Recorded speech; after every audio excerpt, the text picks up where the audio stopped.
Merci de rester fidèle au RTM, il est 13h à Toulon, dans le cercle de Blach, même heure à Tineni, dans la région de Sang.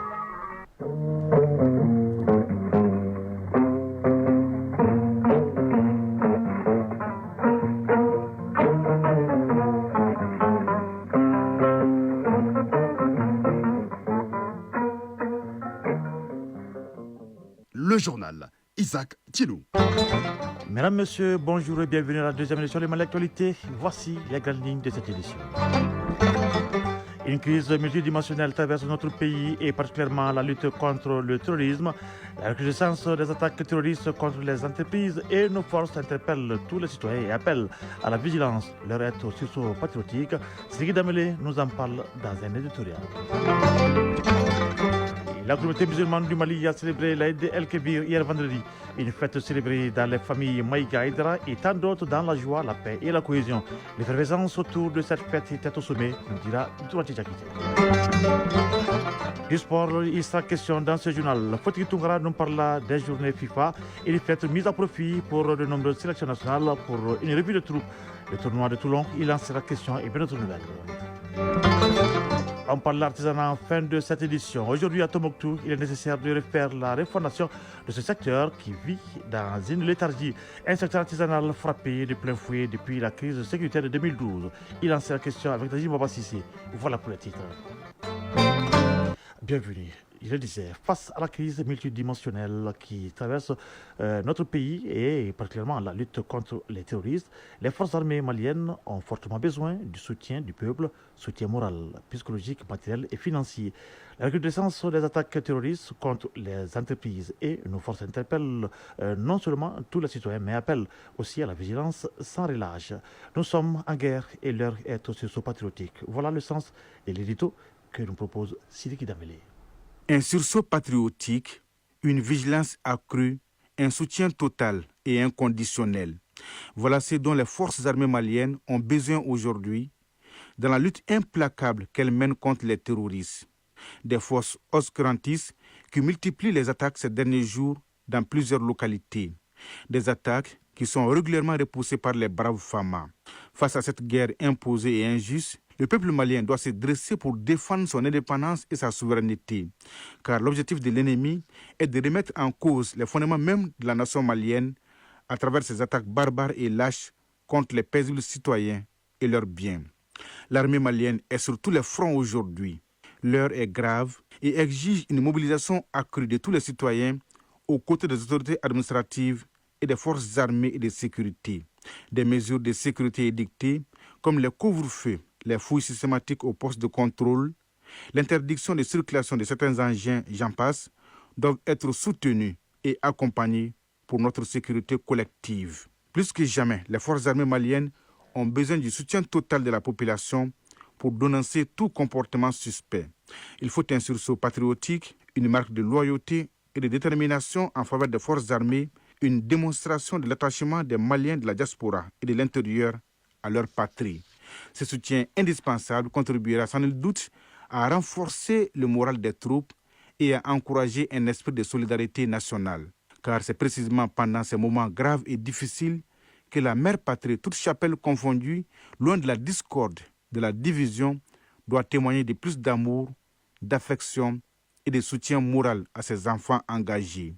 C'est à ce prix, seul à ce prix, que le Mali gagnera cette guerre contre les forces du mal et leurs partenaires. Sur tout autre plan, la communauté musulmane du Mali a observé l'Aïd el-Kébir ou la Tabaski ce vendredi. Cette fête est célébrée dans les familles Maïga, Aïdara et tant d'autres dans la joie, la paix et la cohésion sociale. La Tabaski est aussi une occasion pour certains de se réunir. Dans les familles où nous sommes rendus, l'effervescence autour de cette fête était au sommet.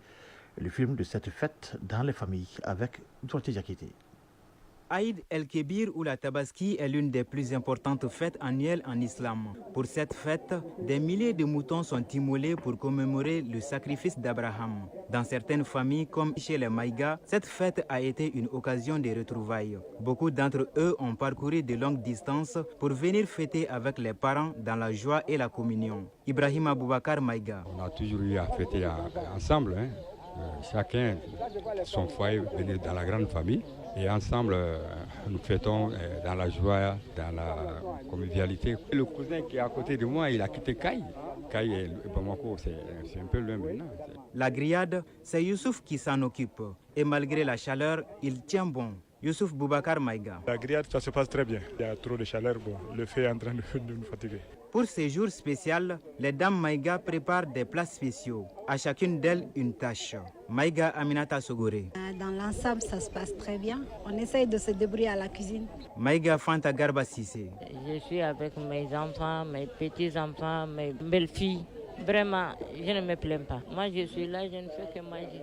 De la rive droite à la rive gauche, nous nous sommes rendus dans une famille Haïdara. Autour du chef de famille, ses frères, enfants et neveux. Ensemble, ils fêtent dans la convivialité. Cheikh Chérif Abdul Aziz Haïdara. Nous sommes tous contents de Caille jusqu'à Kidal. Vraiment, on dit Alhamdulillah, louange à Dieu. Fousseini Haïdara. La fête se passe très bien. Le menu du jour est un plat préféré de cette famille. Aminata Chérif Haïdara. Le plat du jour, c'est du couscous, accompagné de viande braisée. Tout comme à Bamako, l'enthousiasme autour de cette fête religieuse est grand dans les familles Traoré et Dambélé qui nous ont reçus à Kati. Chacune des familles, qu'elles soient élargies ou nucléaires, célèbre la Tabaski en sa manière dans la joie et la cohésion. Mamoudou Traoré, chef de famille. Vraiment, dans la bonne santé, moi je crois que ça c'est l'essentiel. Nous remercions le Tout-Puissant Allah. Et ça c'est vraiment, nous remercions le bon Dieu toujours. Comme vous le savez, la fête c'est le retrouvailles. Abdraman Dambélé, chef de famille. Cette pratique, nous la répétons tous les ans. Et nous sommes les hommes. La partie difficile pour nous, c'est courir chercher de l'argent, acheter le bélier. Nous amenons le bélier, on donne les prix de condiment, nous nous reposons.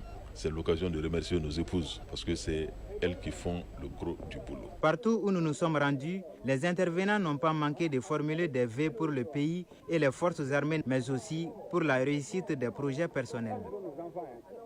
Radio Mali à Ségou et environ 96.8 MHz en FM. Actualité à l'intérieur du pays. L'ONG CARE International vient de procéder au lancement officiel d'un nouveau projet intitulé l'Éternel Saint Charity, en abrégé LDSC.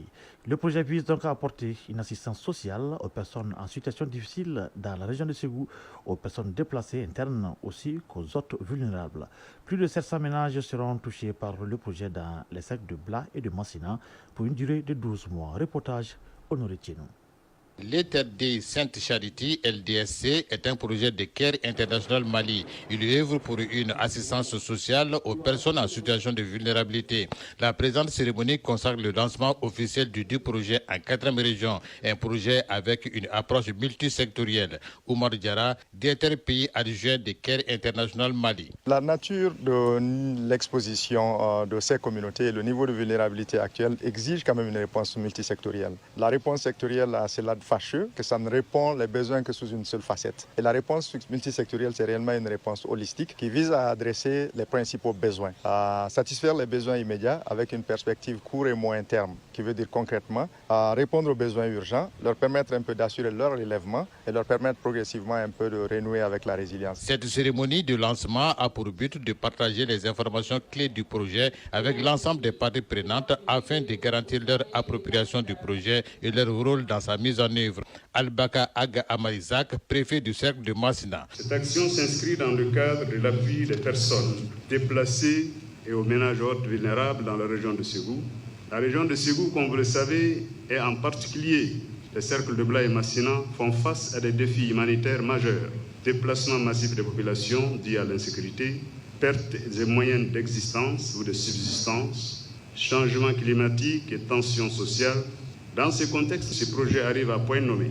Le projet d'Éternel Sainte Charity touche 750 ménages vulnérables, dont 600 personnes déplacées internes et 150 autres vulnérables pour une durée de 12 mois. Ces interventions concernent les cercles de Bla et Massina. Ségou, Honoré Tienou Karamo Traoré pour l'ORTM.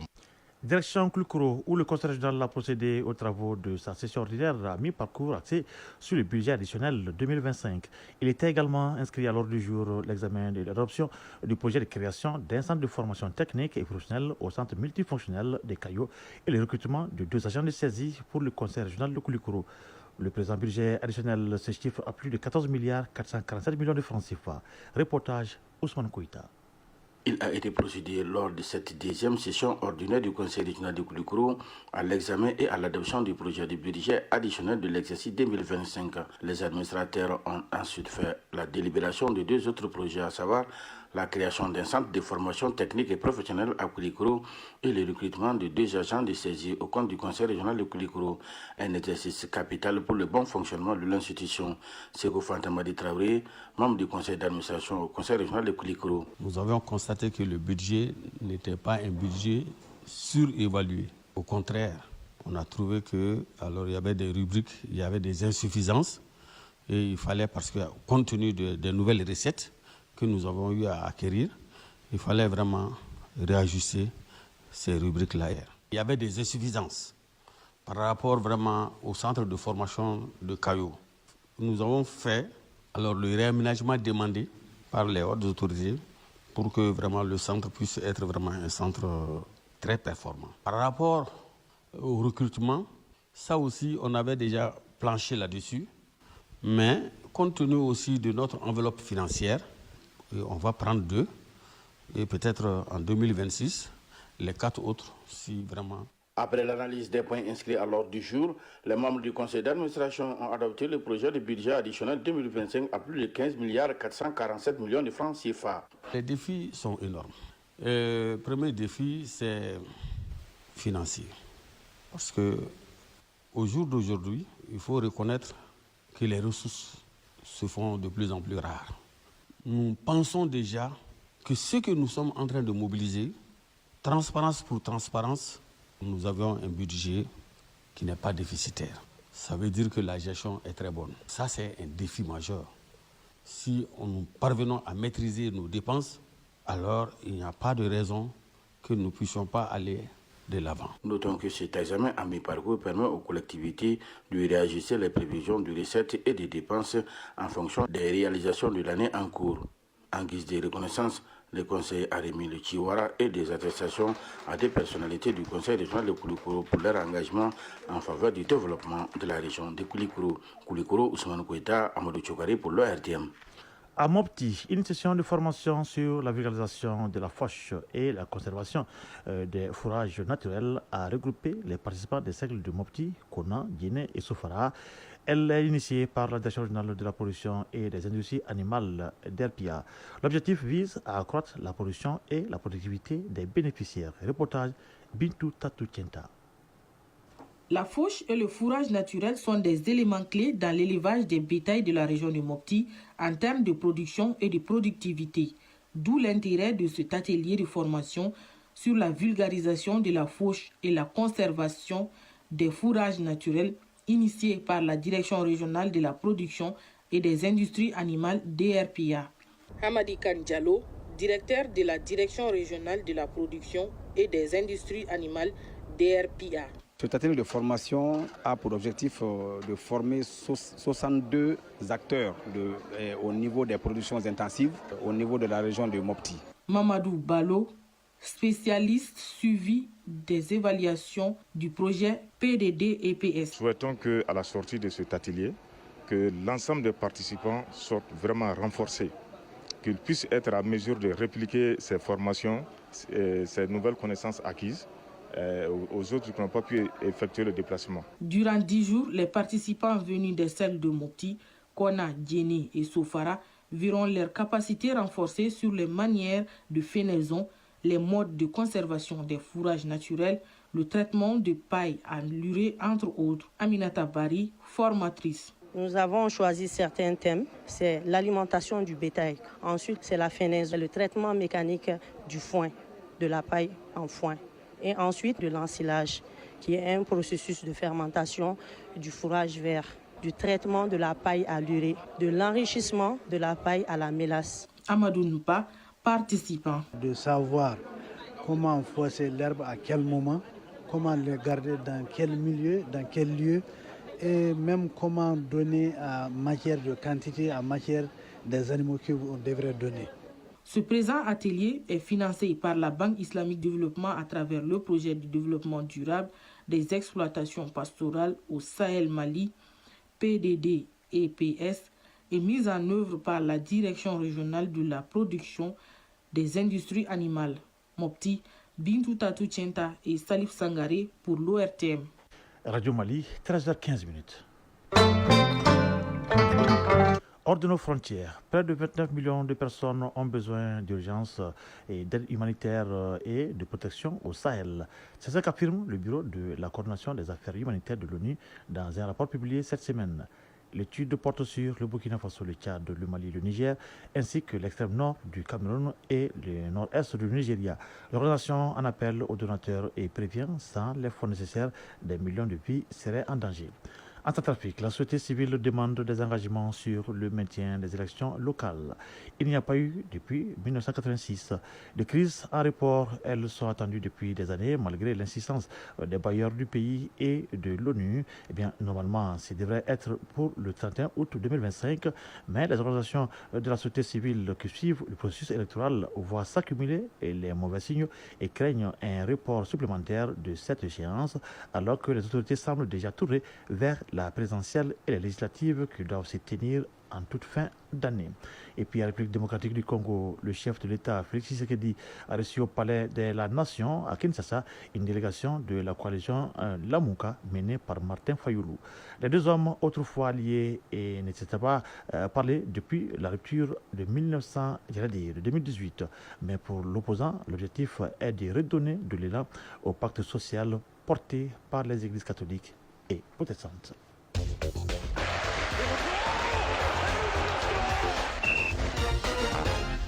Parlons sport. En tennis, Roland Garros 2025 connaîtra son épilogue demain dimanche à l'issue de la finale qui oppose l'Espagnol Carlos Alcaraz et l'Italien Yannick Sinner. En football, la trêve FIFA du mois de juin se poursuit avec une série de matchs amicaux pour des sélections africaines. Au tournoi Maurice Révélo de Toulon, le Mali a battu la France hier par le score de 5-4 au tir au but. À l'issue du temps réglementaire, le score était de 1 but partout. Le développement de la qualité sportive, c'est avec Fotiki Tungara. Tournoi Maurice Révélo de Toulon, le Mali bat la France au compte de la deuxième journée du groupe A hier. Le Mali a battu la France par le score de 5-4 au tir au but. Au bout du temps réglementaire, le score était d'un but partout. But malien inscrit à la 17e minute de jeu par Gassou Diakité qui ouvre le score pour le Mali. Égalisation pour la France à la 38e minute de jeu par Tidjam Gomis. Dans l'autre match du groupe, le Panama a perdu contre l'Arabie Saoudite 2-1. La troisième et dernière journée est prévue lundi avec à l'affiche Mali, Arabie Saoudite et France-Panama. Trêve FIFA de ce mois de juin, des sélections africaines en profitent pour faire des revues de troupes ponctuées de matchs amicaux de préparation pour les prochaines journées des éliminatoires du Mondial 2026 en septembre et la phase finale de la CAN 2025 en décembre. Le programme prévoit aujourd'hui Tchad-Kenya à 15h et Côte d'Ivoire-Nouvelle-Zélande à 23h. Hier, vendredi, la Centrafrique a dominé la Mauritanie 2-1. Le Zimbabwe a perdu contre le Burkina Faso 2-0. Le Nigeria et la Russie ont fait match nul 1-1. Le Sénégal et l'Irlande se sont tenus en échec 1 but partout également. L'Afrique du Sud et la Tanzanie ont fait jeu égal 0-0. La Guinée équatoriale s'est inclinée devant la Gambie 2-1. La Guinée-Bissau est tombée devant le Burundi 1-0. Le Niger l'a emporté face au Gabon 4-3. Le Cameroun a disposé de l'Ouganda 3-0. Le Maroc a battu la Tunisie 2-0. Les Aigles du Mali ne sont pas restés en marge de cette date FIFA. Ils ont perdu jeudi 1-0 contre les Léopards de la République démocratique du Congo. Du tennis à présent avec Roland Garros 2025, l'affiche de la finale est désormais connue. Le tenant du titre, Carlos Alcaraz, défendra sa couronne. Ce sera face à Yannick Sinner, le numéro 1 mondial. En demi-finale hier, Carlos Alcaraz, en difficulté en début de match, a profité de l'abandon sur blessure de Lorenzo Musetti au cours du 4e set et gagne 4-6, 7-6, 6-0, 2-0. Il affrontera en finale dimanche à 13h Yannick Sinner, vainqueur hier de Novak Djokovic. Intouchable depuis le début de la quinzaine, Yannick Sinner n'a pas tremblé face à Novak Djokovic et s'est imposé 6-4, 7-5, 7-6. Le numéro 1 mondial visera dimanche son premier sacre sur terre battue. Chez les dames, la finale met aux prises ce samedi la Biélorusse Arina Sabalenka et l'américaine Coco Gauff. Les finales de Roland Garros 2025 opposeront les numéros 1 et numéro 2 mondiaux, aussi bien chez les femmes que chez les hommes. C'est une première dans le Grand Chelem parisien depuis 1984. Cette année-là, les finales de Roland-Garros mettaient aux prises Martina Navratilova, numéro 1 mondial, et Chris Evert, sa dauphine. Et chez les hommes, John McEnroe, le patron d'alors, était opposé au numéro 2, Ivan Lendl. Martina et Ivan l'avaient emporté. En Grand Chelem, il faut remonter à moins loin. En 2013, à l'US Open, Serena Williams, numéro 1, s'était imposée face à Victoria Azarenka, numéro 2. Rafael Nadal, numéro 2, avait terrassé Novak Djokovic. Page Mali Culture 2025. Comment vit le secteur artisanal après la crise sécuritaire de 2012 qui a frappé de plein fouet la région de Tombouctou? Une situation qui fait migrer plusieurs acteurs vers d'autres horizons, laissant du coup le secteur mourir. Aujourd'hui, il est impérieux de faire la refondation du secteur artisanal qui vit dans une léthargie totale. Les responsables et les acteurs culturels sont déjà convaincus que cette situation est irréversible avec l'engagement de chacun. Najim Baba Sissé. L'artisanat vit tant bien que mal en région de Tombouctou. Le secteur peine à juguler les effets de la crise multidimensionnelle de 2012 qui l'a fortement impacté. Les artisans qui animent le domaine étaient tous regroupés au sein de la maison des artisans, sise au centre-ville. Ici, seuls les plus endurants tiennent par pure passion ou ne savent faire que cela au regard de la conjoncture socio-économique difficile. Seyni Touré est cordonnier, un métier qu'il a hérité de son père depuis belle lurette. Avant la crise, tout va bien, ça marche. Mais depuis la crise, après la crise, non, ça ne va pas du tout chez nous. Il n'y a pas de clients, il n'y a rien. Le métier de cordonnier semble être l'une des filières artisanales qui résistent encore au choc d'avec la modernisation, car ces produits sont sollicités par les visiteurs et même d'autres passent des commandes à partir de l'extérieur. Seyni Touré, maître cordonnier. Chez nous, les clients qui vont nous voir, même les gens qui viennent de site. Il y a des étrangers ou bien il y a des missionnaires qui viennent ici. Là. Mais maintenant, on voit qu'on dit qu'il n'y a pas d'argent, on ne voit rien. Arafat Sissé, cordonnier. Avant, quand les délégations viennent ici à Tombouctou, ils nous rendent visite ici dans la maison des artisans. Ils achètent, les compagnons achètent avec eux. Et donc maintenant, les délégations peuvent venir ici à Tombouctou sans rendre visite dans la maison des artisans. De la cordonnerie en passant par la forge, le génie créateur des artisans est en marche et les résultats sont perceptibles malgré les difficultés. Aguissa Yatara, forgeron. Et ici, vous avez les laroues de caravane ici. Et ça, c'est les tentes de Touareg. Et la tête, ça représente les monuments des mosquées de Djingaribert. Donc chaque pièce, ça signifie quelque chose de Tombouctou. Et ici, c'est les pochettes de couteaux. Tout ça, c'est en cuir, et bronze et argent. Donc la décoration, on mélange. En haut, c'est un argent massif. Et tout ça, les décorations, ça signifie quelque chose. Des étoiles, de la route des caravanes, des puits, de la vieille Bouctou. Donc c'est une grosse pièce qu'on fait pour les commandes, c'est pour les chefs des caravanes, les jours de la fête, uniquement. Abdoulaye Samake, forgeron et guide touristique. C'était un endroit qu'avant, il y avait beaucoup de trucs parce que c'était un endroit fréquenté par le tourisme. Mais aujourd'hui, avec les manquements de tourisme, on est très fatigué. Et aujourd'hui, on espère vraiment un avenir pour que les touristes reviennent à Tombouctou et au Mali pour vraiment vivre. Parce que le tourisme, c'est quelque chose dans lequel beaucoup de gens vivent. Les merveilles de la bijouterie ne laissent personne indifférent. Les femmes semblent être au cœur des choix artisanaux. La gamme leur offre des parures et bijoux et des alliances de fiançailles souvent sollicitées par des hommes. Ibrahim Barakoumaïga, bijoutier. Ça, c'est un ancien bijou qu'on appelle Dola, de plus du XVIe siècle avec ce gofa. Ça, c'est en arabe, ça, c'est soraï. Parce qu'on travaille avec le modèle tradition. Hélas, l'espoir semble envolé chez les bijoutiers de la mystérieuse, dont les marques ont été contrefaites à la machine puis vendues à vil prix. Ibrahim Barakoumaïga, bijoutier. Le modèle que vous voulez ici, c'est ça que nos ancêtres nous ont laissé. C'est envoyé par les modèles chinois qui se vendent à bas prix. Parce que nous, le modèle là, on vend ça à 150 000, on trouve ça ici dans le marché à 15 000 francs. Ça nous défavorise trop. Le service de Titel, qui est la direction régionale de l'artisanat, est chargé du développement, l'encadrement et le suivi des artisans, ainsi que des fêtières. Aboubakar Moussa Meiga, directeur régional de l'artisanat de Tombouctou.